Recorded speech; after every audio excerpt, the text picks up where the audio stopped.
The essence of technology is nothing technological. This was a quote that Martin Heidegger used to summarize his essay, The Question Concerning Technology. To Heidegger, technology itself is neither good nor bad.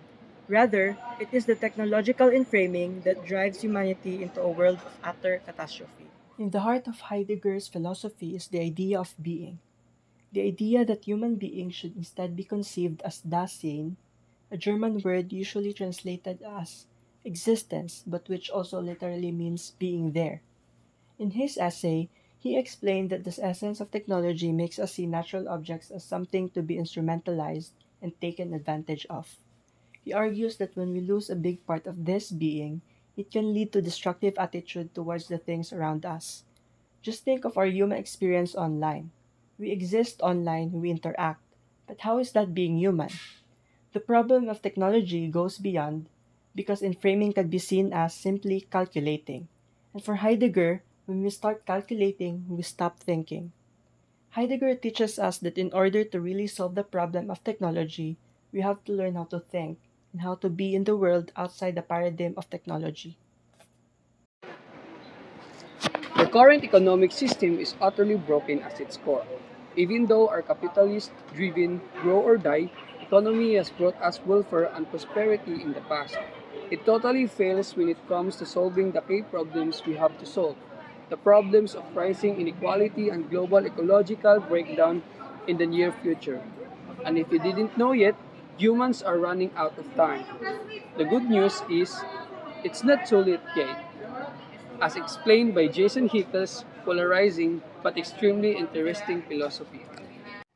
Hickel argued that the more industrialized countries should grow their economies and abolish the GDP system is tracking a country's growth of economy. He also stated in his essay that the GDP of a country is not a sign of a population's overall well-being and happiness. To Hickel, the countries who have the highest of GDPs are more likely to contribute to the destruction of our planet.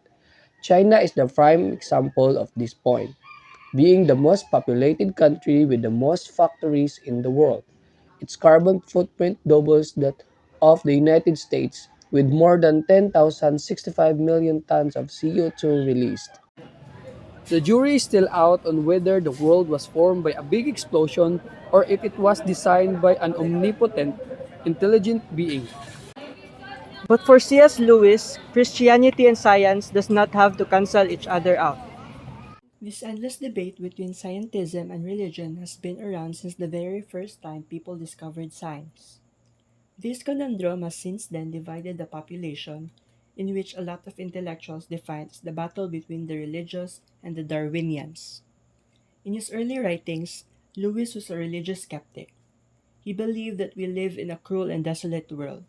But as time went by, his writings started to lean into the idea of an intelligent being responsible for creating everything. This shift of thinking is because of his sudden realization that everything is too coordinated to not be designed by a higher being. These two ideologies in his early years and his late realization has enabled him to appreciate both science and religion. A lot of people think that these two ideologies cannot go hand in hand. This idea was emphasized with the ongoing debate within the pro-life and pro-choice movements. The belief of the conservatives overshadows the morals of the liberals, and vice versa, which further gaps the divide between the two factions. Whether you believe in one or all of these philosophies, one thing's for sure: science and technology change the world as we know it, and the thin line connecting it for the good or the ill is for the people to decide.